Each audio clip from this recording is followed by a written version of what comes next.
జోగురామన్నకు మళ్లీ ఓటేస్తే ఉన్న గుడిసెలు కూడా ఉండవని బీజేపీ రాష్ట్ర నాయకులు కంది శ్రీనివాసరెడ్డి అన్నారు. ఆదిలాబాద్ పట్టణంలోని కేఆర్కే కాలనీలో పర్యటించారు. ఆయన నుదుట తిలకం దిద్ది ఆహ్వానించారు. కాలనీ వాసులు ఉదయం దాదాపుగా 2.5 గంటల పాటు కాలనీలోని ఇల్లిల్లు తిరుగుతూ ప్రజా సమస్యలు అడిగి తెలుసుకున్నారు. కాలనీలో కనీస మౌలిక సౌకర్యాలు లేక ప్రజలు పడుతున్న అవస్థలు చూసి చలించిపోయారు కంది శ్రీనివాసరెడ్డి.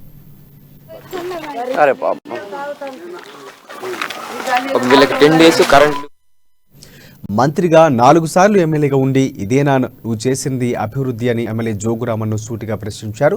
కాలనీలోని అనేక మందికి వృద్ధాప్య వితంతు పెన్షన్లు రావటం లేదని తెలుసుకుని ఎమ్మెల్యేపై ఆగ్రహం వ్యక్తం చేశారు. 14 ఏళ్లు ఎమ్మెల్యేగా ఉన్న జోగురామన్న అభివృద్ధి చేసింది ఏమీ లేదని మండిపడ్డారు. నమ్మి ఓటేసి గెలిపించిన ప్రజలు పట్టించుకోవడం లేదని అన్నారు.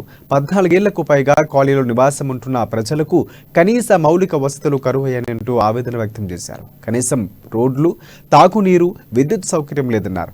ఆర్కే కాలనీ మురికి కూపంగా తయారైందన్నారు. పందులతో నివాసం చేసుకున్నాయని కూడా ఆరోపించారు. వీరికి ప్రభుత్వం సంక్షేమ పథకాలు అందడం లేదని ఆగ్రహం వ్యక్తం చేశారు.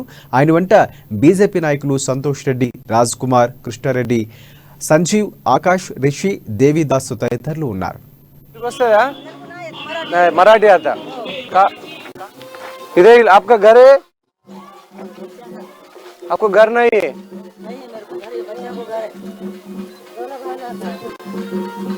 कितने साल से रह रहे? नगर 7 साल. नी पालना చూడు ఎట్లున్నాయి కాలనీలు. ఇది కాలనీయా మురికి కూపాల? అభివృద్ధి మీరు చేసే అభివృద్ధి. పందులు తిరుగుతున్నాయి. ఈ కాలనీలో ఎట్లుంటున్నారు ప్రజలు? లారీ డ్రైవర్ कहाँ से आप? केआरके से. అన్న నువ్వేం చేస్తావు? టెంపరీ ఇంట్లో వేసుకొని ఏం చేస్తావు అక్క? क्या करते आप? కూలి పని करते.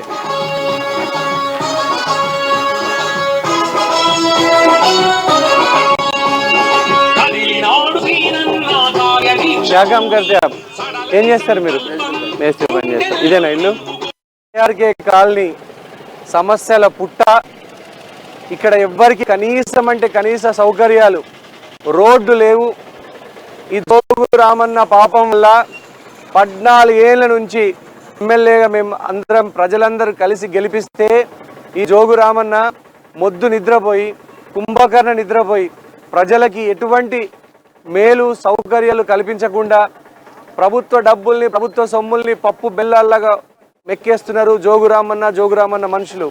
కేఆర్కే కాలనీలా రోడ్లు లేవు, కనీసం ఇండ్లు ఒక్క వ్యక్తి కూడా ఇల్లు కట్టియలేదు కేఆర్కే కాలనీలా.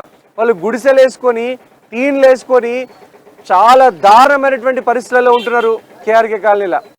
అట్లే ఇక్కడ డ్రైనేజ్ వ్యవస్థ లేదు, నాలాలు లేవు, మోర్లలో నీళ్లు ఎక్కడికంటే అక్కడ పారుతున్నాయి. మోర్లలో నీళ్లు చాలా మందికి కేఆర్కే కాలనీల ఆరోగ్యాలతో బాధపడుతున్నారు. వాళ్ళకి ప్రభుత్వం ఉచిత ఆరోగ్యశ్రీ అందట్లేదు. ఎందుకంటే వాళ్ళకి 4 సంవత్సరాల నుంచి రేషన్ కార్డులు లేవు.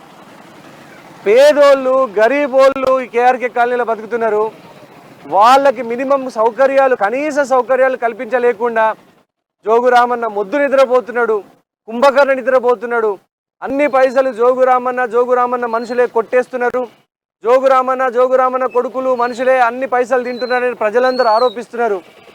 వీటన్నిటికీ జోగురామన్న సమాధానం చెప్పాలా. ఈరోజు కేఆర్కే కాలనీలో శ్రీనివాస్ అన్న పర్యటించడం జరిగింది.